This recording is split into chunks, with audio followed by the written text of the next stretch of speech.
Half a day, everybody. Jason Salas here. Now, the vast majority of you are watching this interview right now on a phone. That is undisputed fact. And we want to give you some tips about how you can use that little handset, that mobile device, to become an extremely powerful weapon in the fight against crime right here on our island home. Sergeant Paul Tapau is here from GPD. Sarge, welcome back as always. Hey, half a day. Okay, we were doing an interview just the other day. You, myself, and Mayor Melissa Savaras of Dedido, we were talking about getting signed up with WhatsApp group chats in your village. How does one actually do that? Because if people think, hey, that's a fantastic job, but I don't know, who to contact. Do I have to be approved? Do I have to sign up? And what numbers can I plug into my contacts? Well, if you want to be a part of the neighborhood watch group that is moving within your community, our recommendation is reach out to the mayors, your respective mayor. Now, the mayors actually have taken hold of the neighborhood watch program and have embraced it as part of a community initiative, and we applaud that really because they are the leaders, they are the stewards of their respective community, and a lot of the information and a lot of the inquiries that affects their respective village, they channel it to us, and they in turn send the information or what needs to be sent to the community, to their constituents via the information sharing of WhatsApp. The mayors will ask us, is this person okay?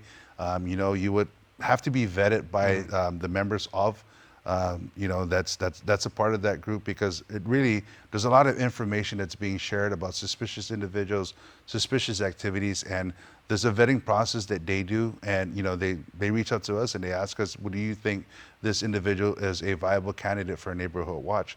And we encourage growth, but we want you to grow the right way, get the right people. People have other intentions other than safety and security, so you might want to look out for that. Pay attention as to why they want to be a part of it. People, give them a fair share, give them a fair shot to see if they're true to their word about being upstandard citizens within their community, and give them a shot. But again, you always have to err on the side of caution that they may be using or wanting to be a part of the neighborhood watch chat group as a way of being counterintelligence. Yes, you're absolutely correct. Okay, so we basically call our village mayors. Yes. You can find the number, you can Google it right now, get connected with them, and then you give them your number. The vetting process goes, and then they'll add you to the chat group.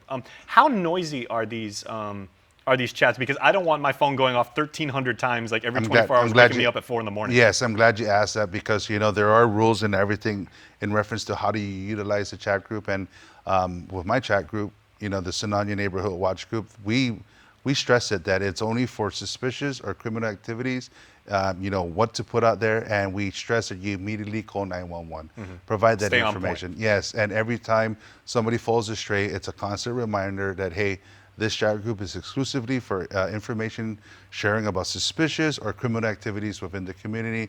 Please refrain from doing so far. So there's an understanding that when you're there, you can't post about sales going on.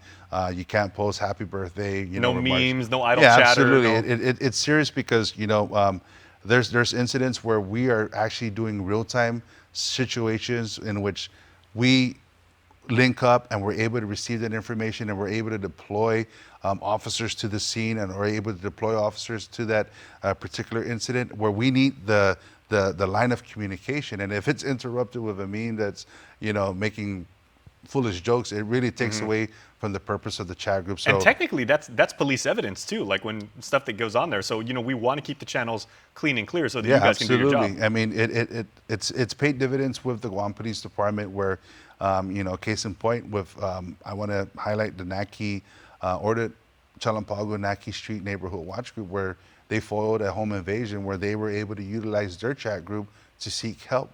Another incident happened in Talafofo just 2 weeks ago.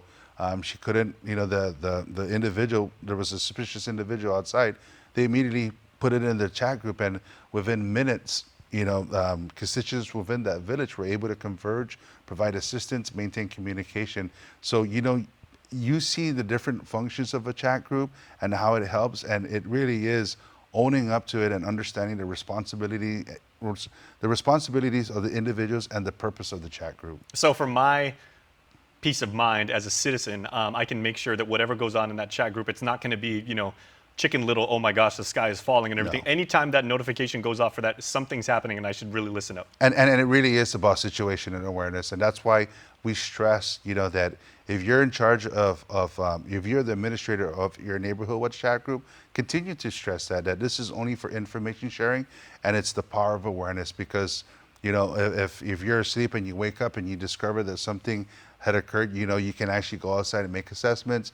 And if you were a victim of that same crime, you can chime in. I was victimized, and you can come out, because this is where we gather information. This is where we utilize this tool, this powerful tool, to help us prevent crime and to provide information to the community. Okay, real quick. Speaking of crimes, what's our crime of the week? This week is a robbery that occurred at the local laundromat up in Jigo, and we're asking your help.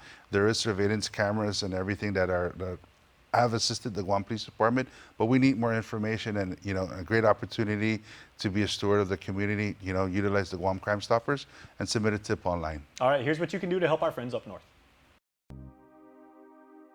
On Thursday, August 8th, around 11:45 p.m., officers from the Digital Precinct Command respond to San Lorenzo Laundromat along Route 1 Marine Corps Drive in Jigo, relative to a robbery complaint. Preliminary police reports suggest that the victim, while waiting in a car, was approached by an unknown male holding a machete. The unknown man then demanded money as he placed the machete against the victim's throat. The victim managed to grab the machete and pressed the vehicle's horn, at which time the suspect fled on foot.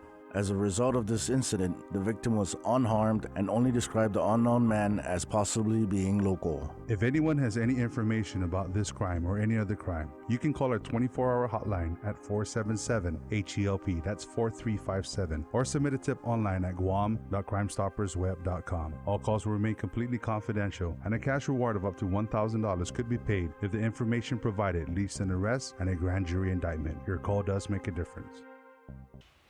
All right, Sarge, thanks so much. So once again, if you want to join a WhatsApp group chat for your village, just contact your mayor. It's that easy. It's that simple. But Takes about a day to get vetted, right? Yes.